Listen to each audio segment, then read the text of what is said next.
Blessed Friday, everyone. It's November 29, 2024, and it's a beautiful Friday morning. So let's give thanks for all the blessings na nasa buhay natin at mga blessings na darating pa din kasama mga pagsubok, mga challenges and trials which makes our life more beautiful, wonderful, and exciting. And anyway, salamat din tayo dun sa mga taong tumulong sa atin during our trials at sa mga taong nakakimarites nandun sa paligid natin.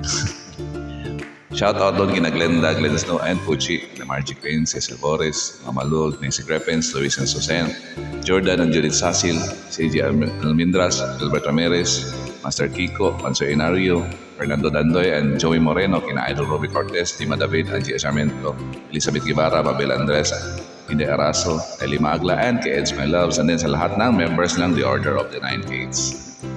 Ripples of the day natin po is, always remember that all these things, treasures and problems we have are only temporary.